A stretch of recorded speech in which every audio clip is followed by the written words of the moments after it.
Stirring the coffee with chopsticks using the vortex method, the only true way to optimize the taste of your coffee at the molecular level. Good morning, welcome to the Daybreak Show. We'll get started, but first, coffee in a Vladimir Putin coffee mug. Someone gave me this as a joke. Nice. Nice. French roast made in a percolator today.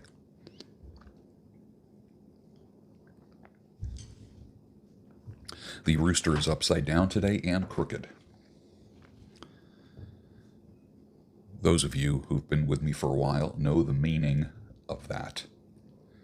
A French soldier named Zouave had the misfortune of having his clay pipe broken by a flying bullet.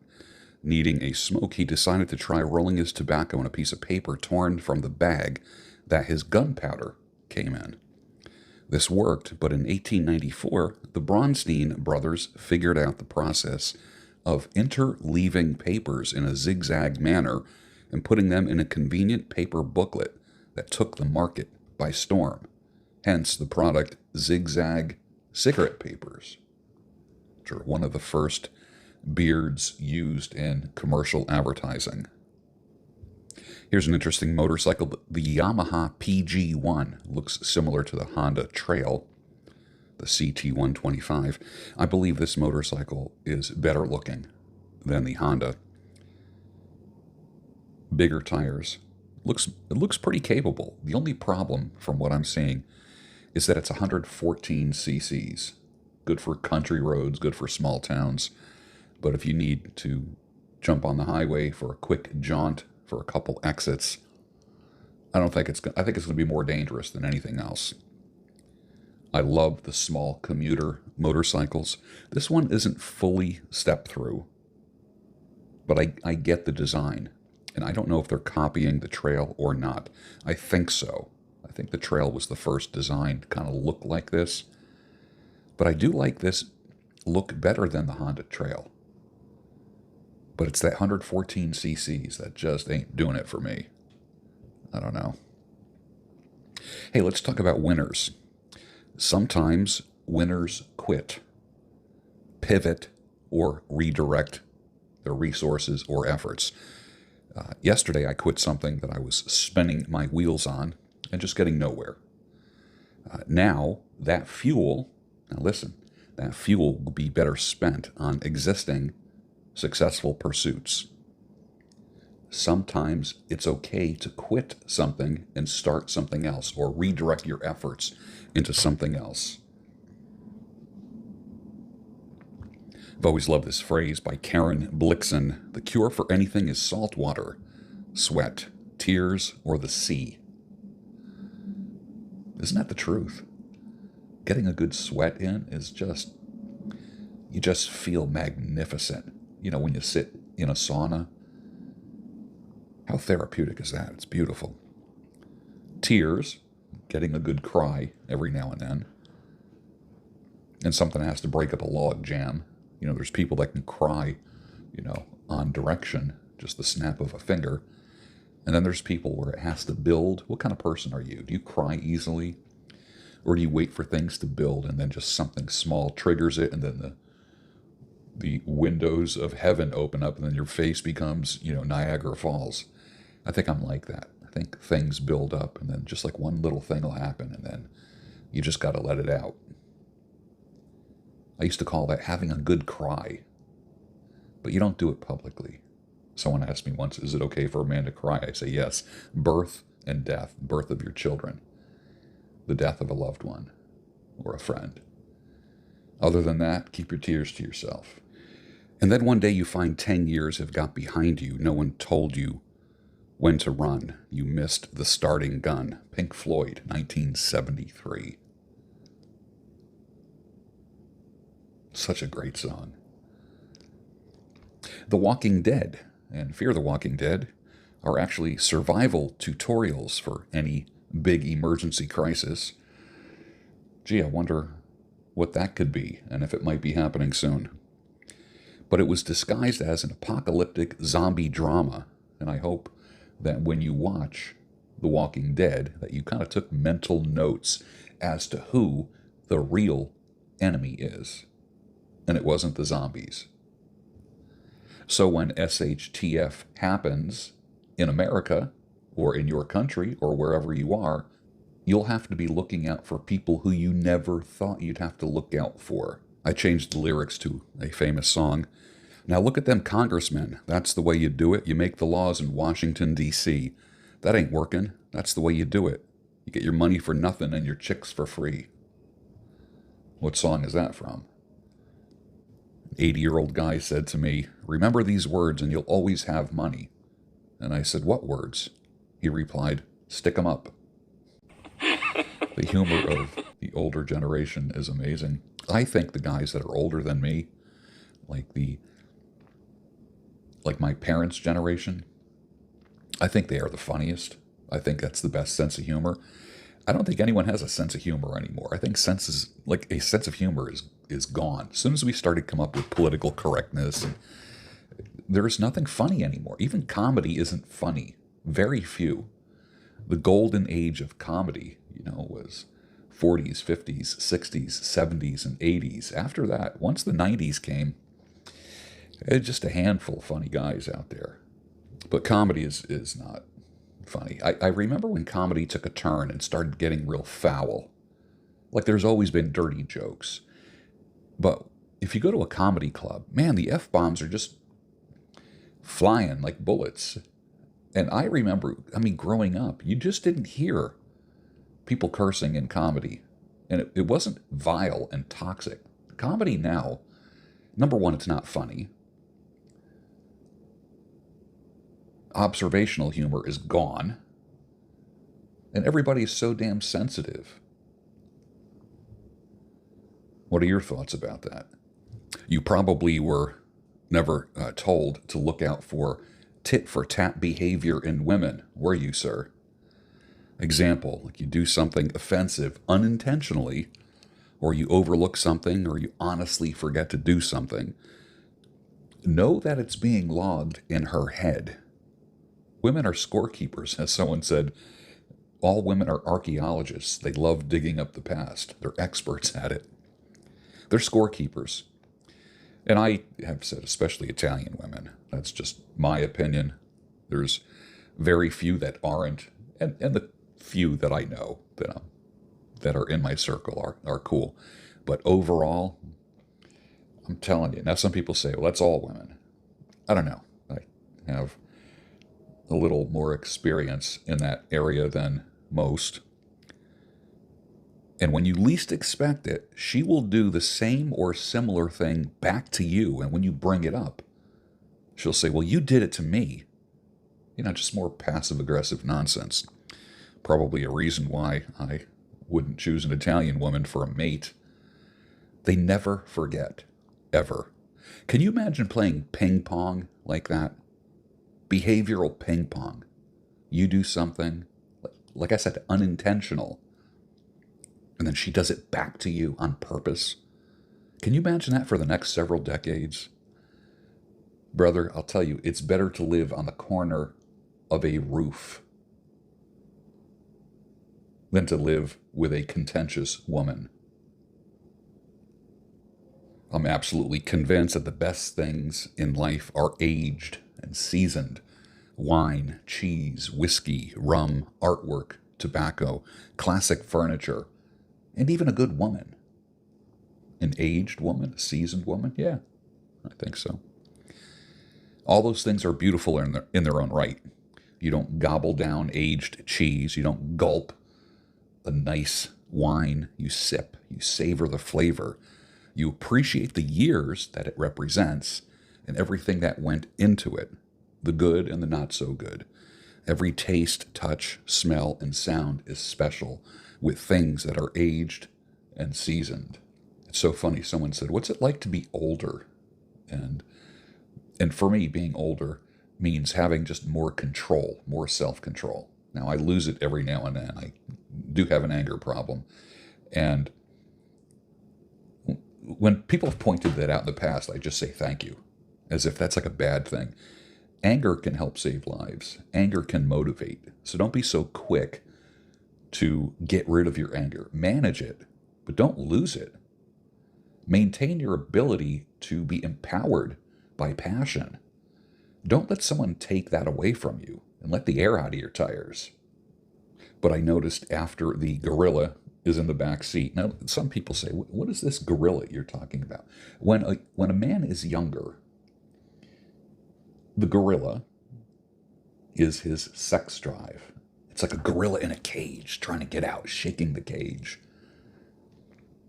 And the gorilla is in the driver's seat of the car, controlling where you go, how fast you go. And of course, the gorillas always have the pedal to the metal. As you get older, the sex drive goes into the passenger seat, not the driver's seat.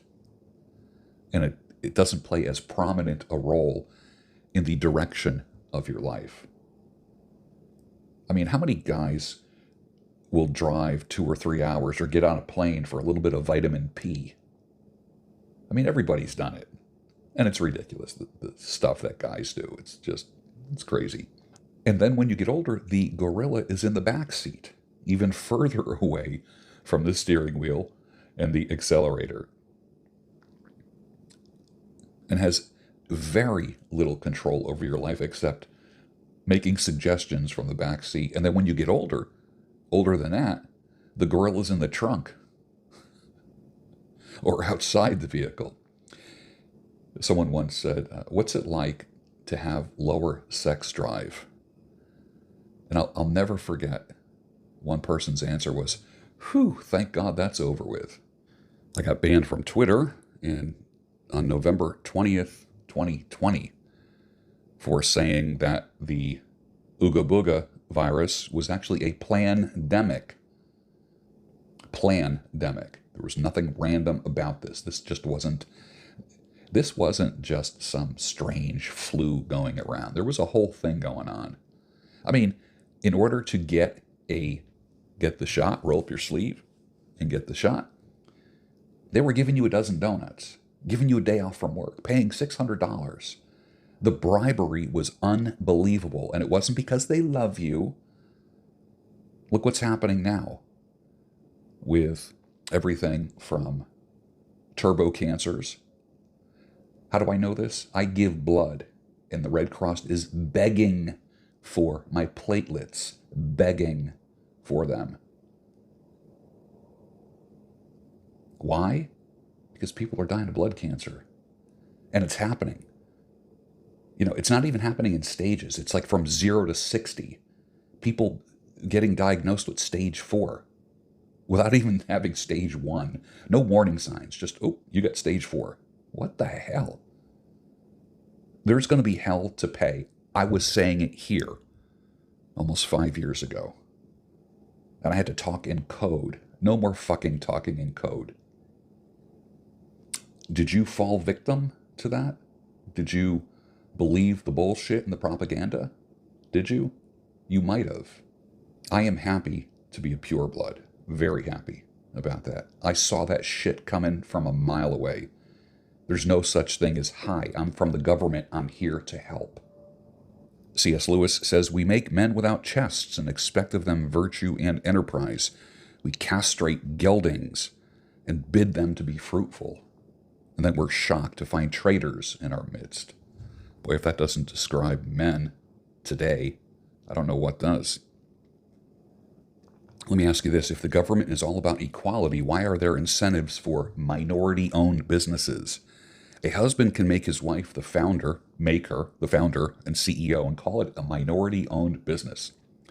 Or even marry a woman, put her in charge on paper, and the business gets all kinds of tax incentives, as if it's a big game. Wait a minute, I thought there was equality. We got to give people a few extra points. We got to give them a little bit of help. Wait a minute. You can't have minority incentives here and then say, oh, everything is equal. No, it's not. It's not equal. And that's all part of this DEI initiative, which they've been sneaking up on us, that diversity, equity, and inclusion. Why don't we have a meritocracy, which means you hire because of results, hire because of past performance and qualifications, rather than gender?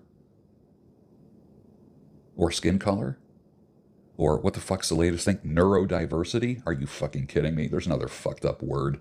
Come on. It's just in the same way that feminism was created so fat, ugly women can feel accepted, neurodiversity is created and praised so weirdos don't get picked on anymore. Someone has to tell the truth. It might as well be me.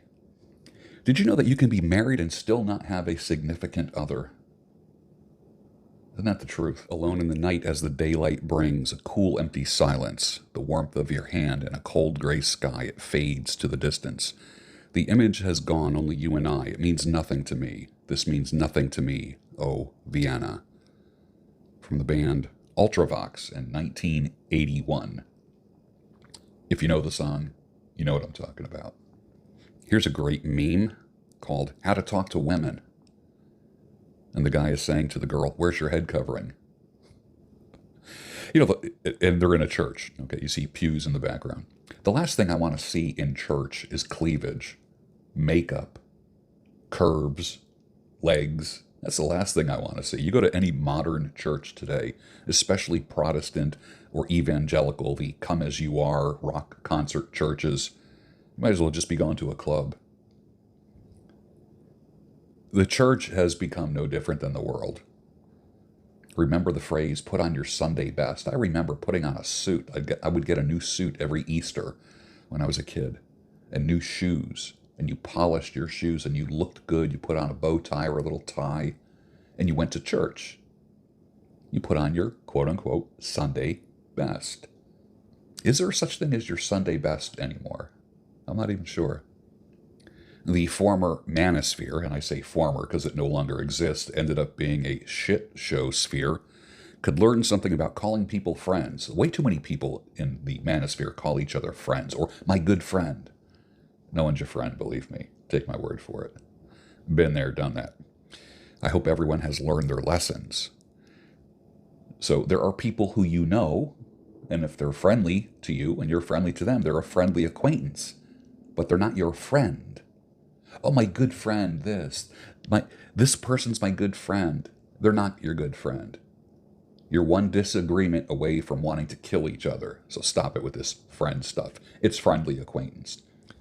Out of all the weddings that I attended in the past 40 years, buddies and gals from the Christian university that I went to, the divorce rate is literally about 60 to 70%.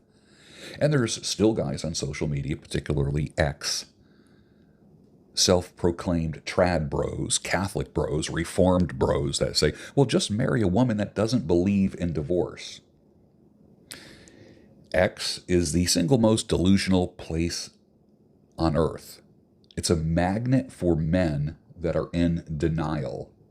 Look at the world as it is, not how you want it to be. 60 to 70% of all marriages end in divorce. Last I checked, the official statistic was 56% of all marriages, not secular marriages. I'm talking all marriages across the board.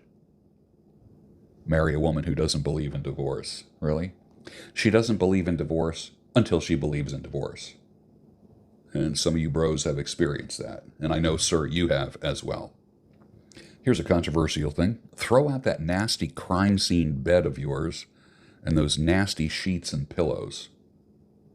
I mean, think about, if you shined a black light on the average bed, man or single woman's bed, the thing will glow like a crime scene from body fluids and proteins that are embedded in that mattress. I say throw out the bed, take it to the dumpster, put it out on trash day. Also take out those nasty sheets and pillows. The pillows that you propped her ass up with, throw them out. Sleep on the floor until you get married on a bedroll or a cot, or get a single bed. And then if you get married or long-term partner up, then you go together and buy a nice high-end bed. Don't insult your spouse-to-be. Do not insult your spouse-to-be, the love of your life, the person who you love, by having sex with them or inviting them into a bed that's been saturated with other people's body fluids. It's fucking disgusting. Disgusting. It's not just the mattress, it's the damn sheets and pillows too. They gotta go. They gotta go. I'll put a link for a black light down below. I say that jokingly, but not jokingly. Kind of like sorry, not sorry. One of my favorite one of my favorite memes all week was cats love Jesus and are devout Christians. Guy holds up a cross, like an Orthodox cross, to a cat, and the cat comes up and starts nudging against the cross. The other frame shows Soy Jack going, God is a fairy tale.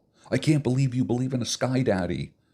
Then the next frame shows a cat with a cross around its neck going, Jesus is God. Funny. There's a motorcycle now by Yamaha, the Yamaha XSR 125. I was watching a video with this of an older guy. It was like a guy, I don't know, he looks like in his mid-50s to 60 years old. About 10 years younger than me, gray hair. Got this 125, and it looks, it's not like a mini moto. It's a full-size motorcycle, but 125 cc's. And I'll tell you what, it said it revived his faith in motorcycles. And, you know, for me, just lugging around a huge motorcycle the size of a horse just doesn't make sense anymore. And there's a point when in your life where you have to decide to go smaller, lighter, or not at all when it comes to motorcycles, or go to motor scooters, get a Vespa. I'll be honest with you. I love motor scooters. They're always fun. Motorcycles, love them. Always fun. But I think as you get older, like I said, you don't want to be wrangling something so huge. And a day trip on a Vespa out in the country, going to a destination, or commuting in moderate traffic, not heavy Philadelphia traffic, is actually quite a joy. But the Yamaha XSR 125, if you want to buy that for me, please do so.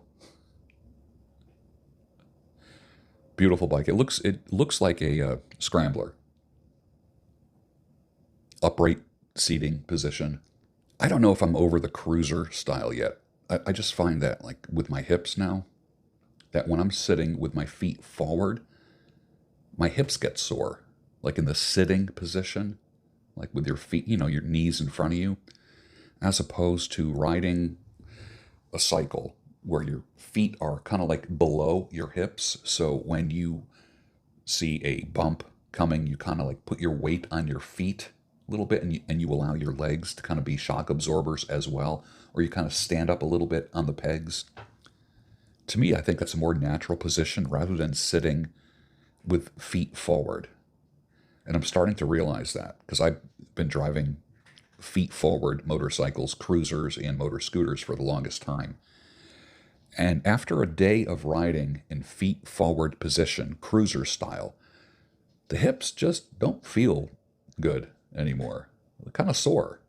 But when I am allowed to be part of the dampening mechanism, when my body partners with the shocks and the springs, it actually does better rather than just sitting and receiving the shock of every bump to my spine.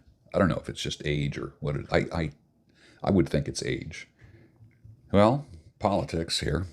Don't get too comfortable with this new administration, because they're going to send your boys to war, or you to war. Shit becomes real when the caskets start getting flown back. Both parties are war parties, Republican and Democrat, and it's obvious that Obama has been running things and will continue to try to fuck up the new Trump administration with war before he even takes oath. Remember when Obama tried to school Mitt Romney? The Cold War's over. Your foreign policy, I don't know, the 70s are calling, or whatever the fuck he said. The 70s are calling. They want their foreign policy back, or whatever that was. We keep fucking around with Russia. We are going to fuck around and find out.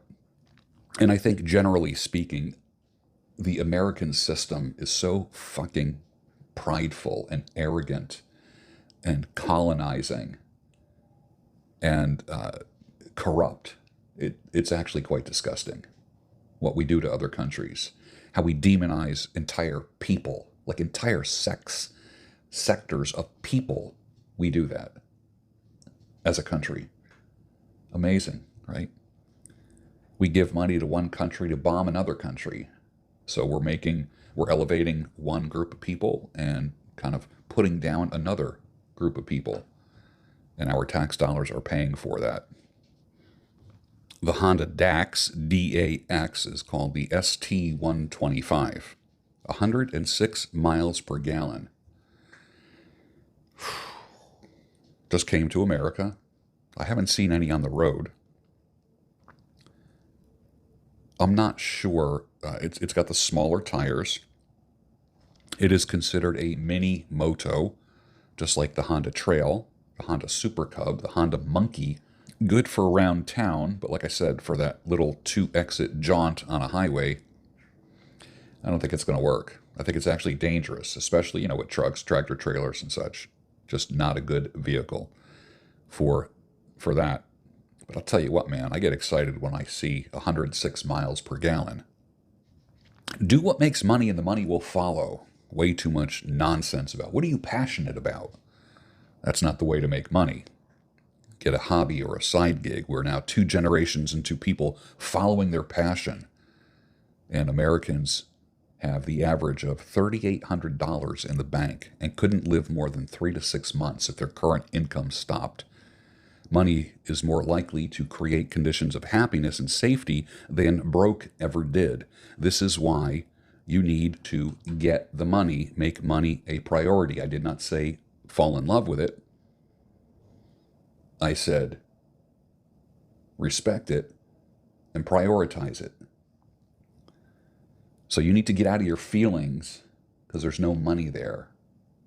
I'm in the process of evaluating many different types of boxer shorts. If you remember, a year and a half ago, I did a video on boxer shorts to help you increase your testosterone production because they don't keep the testes close to the body. There's a reason why a man's testicles are separated from his body. They're hanging lower than his torso, than his groin area, because they need to be cooler in order to produce testosterone and sperm. What's fascinating is boxer shorts allow you to do that, whereas briefs and boxer briefs keep the boys tucked up close and warm and at body temperature or warmer. And there goes the testosterone and sperm production. Pretty amazing, isn't it? Get boxer shorts. I'm going to be doing a review of some of the best boxer shorts there is. I've had everything from Polo, Tommy Hilfiger, Penguin, Fruit of the Loom, Hanes, the brand that they have at Boscov's, which is Gildan, the brand that they have at Target. I forget what that one's called. Have all kinds. Tried all kinds. So far, the best ones are these Nads, N-A-D-S, Nads boxer shorts. They're 100% cotton, and they're real soft. And I will put a link for them down below. They really are, at this point, I'm going to do an actual video on this. They are the best and the coolest that I've ever used. And they don't look too bad either. Proverbs 31:3 says, "Do not give your strength to women, or your ways to those who destroy kings." It is not for kings, O Lemuel, it is not for kings to drink wine, or rulers to take strong drink, lest they drink and forget what has been decreed, and pervert the rights of all the afflicted. Proverbs 31:3 through 5. That's a trip. Don't give your strength to women.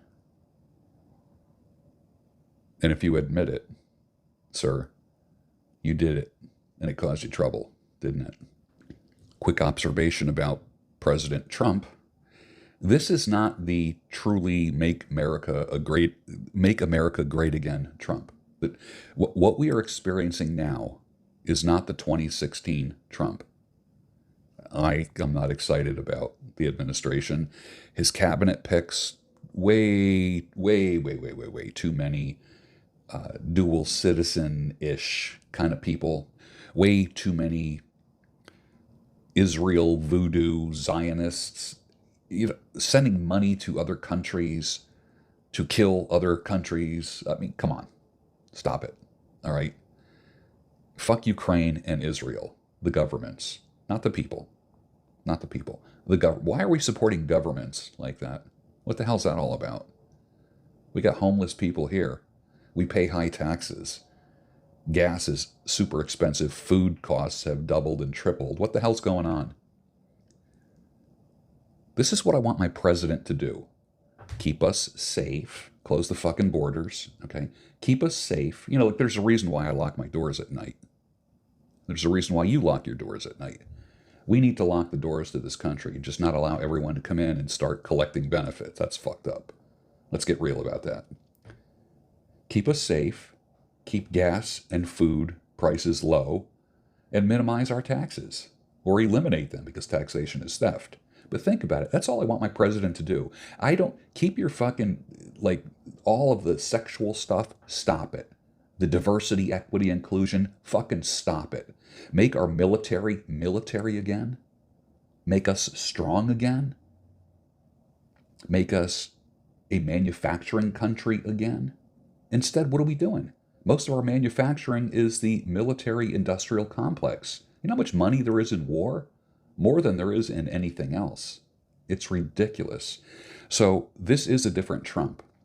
I'm not falling for it. I'm not preaching against him because I think he's a better choice than what we had. This is not the Trump that we had in 2016. And as he's kind of putting together his cabinet, I don't know. I'm not crazy about giving him a second chance again because he didn't fucking drain the swamp. First of all, define the swamp. Define it. The swamp isn't just your enemies, your personal enemies. The swamp is the enemies of America, the enemies of mankind. That's what needs to be drained, not our fucking wallets. As one of my favorite philosophers and professors, Alexander Dugin, says, they asked me why Trump. His enemies are proof that he should be good enough. He is much better than all Democrats and most Republicans. Let him start to do what he has promised, and then we will see. And I agree with Dugin on this. Quick question for you. Would you like to see Church of the Total Man come back? Let me know down below if you'd like to see it come back. And maybe even what book you would want me to go through. Just let me know down below. I have an idea, a couple ideas of what I want to do, but I do want to bring it back. Is that something you would like? Just let me know. I normally don't do polls and ask an audience because I just want to be my own person. I'm not going to go with the trends and the way that the wind is blowing. I want to be a leader and a trailblazer by myself without having to respond to every emotional whim of an audience. And you know I don't do a lot of surveys of my audience. I just kind of do my own thing. And that has served me well. But would you like to see Church of the Total Man come back? And with that, finish your nasty cup of coffee, and I'll see you on the next Daybreak Show, your home of sanity, clarity, and reason.